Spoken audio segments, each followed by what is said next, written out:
1 ಕೋಟಿ ಜನ ಭಗವದ್ಗೀತೆಯನ್ನು ಬರೀಬೇಕು, ಬರೆದು ಕೃಷ್ಣನಿಗೆ ಅರ್ಪಣೆ ಮಾಡಬೇಕು. ಕೃಷ್ಣನ ಆರಾಧನೆ ಗೀತೆಯ ಮುಖಾಂತರ ಆಗಬೇಕು, ಗೀತಾಚಾರ್ಯನ ಆರಾಧನೆ ಭಗವದ್ಗೀತೆಯ ಮುಖಾಂತರ ಆಗಬೇಕು. ಆ ಮೂಲಕ ಕೃಷ್ಣನ ಆರಾಧನೆ ಕೇವಲ ಪೂಜೆ ಸೇವೆಗಳಲ್ಲಿ ಅದು ಪರಿಸಮಾಪ್ತಿ ಆಗಬಾರದು, ಜಾಗೃತಿ ಆಗಬೇಕು, ಧಾರ್ಮಿಕ ಜಾಗೃತಿ ಆಗಬೇಕು, ಆಧ್ಯಾತ್ಮಿಕ ಜಾಗೃತಿ ಆಗಬೇಕು.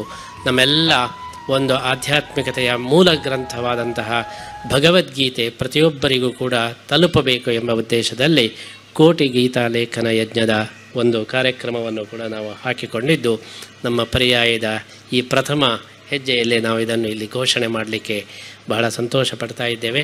ಪ್ರತಿಯೊಬ್ಬರೂ ಕೂಡ ಭಗವದ್ಗೀತೆಯನ್ನು ಸಂಪೂರ್ಣ ಬರೆದು 700 ಶ್ಲೋಕಗಳನ್ನು ಬರೆದು ದಿವಸಕ್ಕೆ 1 ಅಥವಾ 2 ಶ್ಲೋಕದಂತೆ ಬರೆದು 2 ವರ್ಷದ ನಂತರ ಉಡುಪಿಗೆ ಬಂದು ಕೃಷ್ಣನ ಸನ್ನಿಧಾನದಲ್ಲಿ ಅರ್ಪಣೆ ಮಾಡಬೇಕು. ಆಮೇಲೆ ಅದೇ ಪುಸ್ತಕವನ್ನು ಕೃಷ್ಣನಿಗೆ ಅರ್ಪಣೆ ಮಾಡಿದ್ದನ್ನು ಅವರಿಗೆ ನಾವು ಸೈನ್ ಹಾಕಿ ಕೃಷ್ಣನಿಗೆ ಅರ್ಪಣೆ ಮಾಡಿ ವಾಪಸ್ ಕೊಡ್ತೇವೆ.